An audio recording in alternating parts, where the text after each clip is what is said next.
says this is a book to movie adaptation.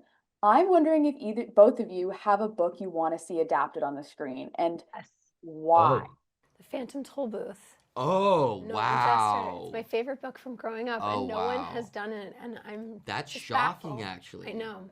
He died in 2021, I think, and so maybe now it's in the public domain. I don't know. Maybe I'll get the rights to it someday, but that's my favorite book from growing up. My favorite books are Roald Dahl books, but I feel Incredible. like a lot of those are being adapted. They Yes. have the Twits coming out soon. Yeah. I feel like I just heard that someone's doing. Gosh, anyways, take that part back. I forget. Something else is happening in the Yeah. Roald Dahl world, but like, Wes Anderson keeps dipping into that, so I feel like he's Smart. making all my Roald Dahl books come to life. Even one that hasn't been made, like a book that I've wanted to see made for a very, very long time, is Donna Tartt's The Secret History, which has been owned by Warner Brothers for 30 years. Scott Hicks, who directed Shine and adapted King's Hearts in Atlantis, was going to direct it. It's gone through many directors over the years, and there's a huge lean against it, so nobody can make it. But that's one of my very favorite books, and I always wished that somebody would make it.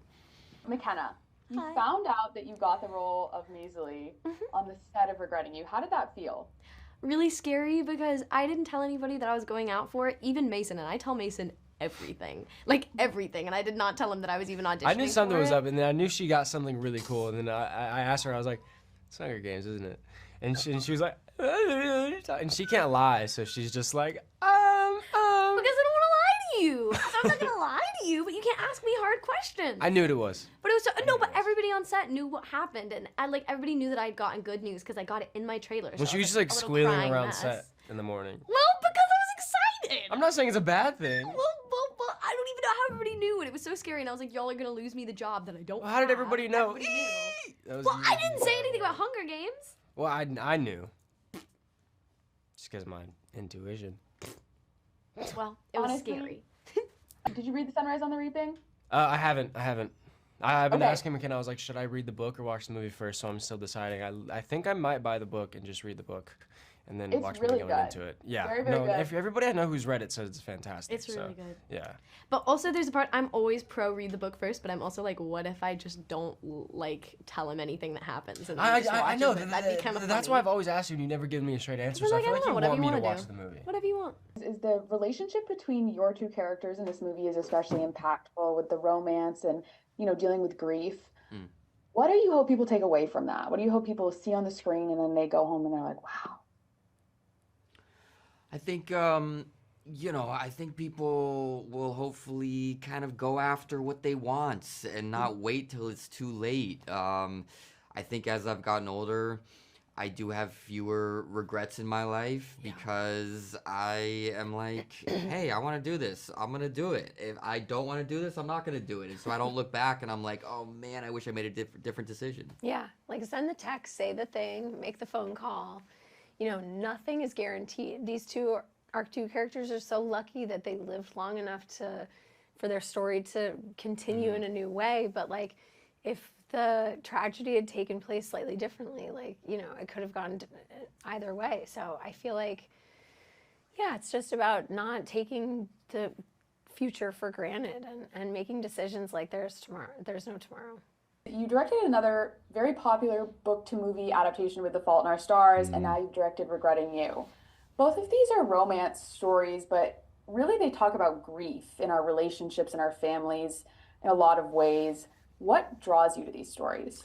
I mean, for whatever reason, you'd probably need a therapist to figure it out for me. But, my first movie was a movie called Stuck in Love that was a semi-autobiographical film about a parent's divorce and their relationship with their children. And it was Jennifer Connelly and Greg Kinnear were the parents. And again, it's not so far off from this one in terms of a multi-generational story that has a lot of great music in it, that has a lot of heart and levity, but also sadness in it. I don't know, man. I just remember vividly what it was like to be a teenager, and I remember that moment where you realize that your parents are human and fallible and are not it's not that you think that they're bad, it's that you realize they have a whole inner life and a whole world that you were unaware of. And I think that that's a pretty critical moment between being kind of a teenager and an adult, is being able to see your parents more clearly. So my first movie and this movie have similar thematic concerns, I guess. Yeah, I agree. I remember that moment too. No. I was like, oh my God, my mom. Yeah. Dad, jeez. And so I'm curious, are you a big reader in any way? Oh my God, I would never own a mansion or a sports car, but I probably have 5,000 books. If you told me I could never watch a movie again or never read a book again, I would choose books over movies. I'd still have to go make them, but I just wouldn't watch other people's movies and I just read.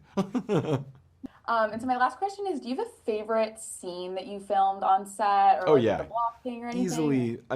Easily when Allison pulls up in the car and catches them smoking pot, you only get to see the one take that she did because we just used one of her takes.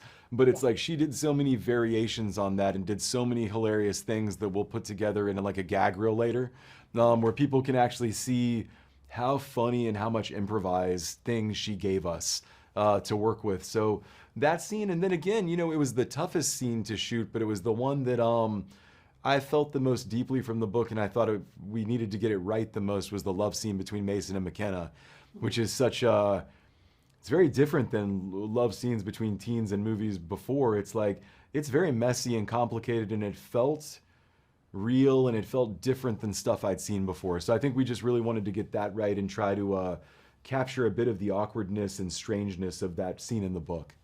Yeah, and the strangeness of it being a teenager. It was that as well. But yes, we were all teenagers once. Yeah, we were. Ooh, as Yeah. much as we like to forget it. Thank you so much for taking the Yeah. time. I hope you have a great rest of your day. Thank you so much.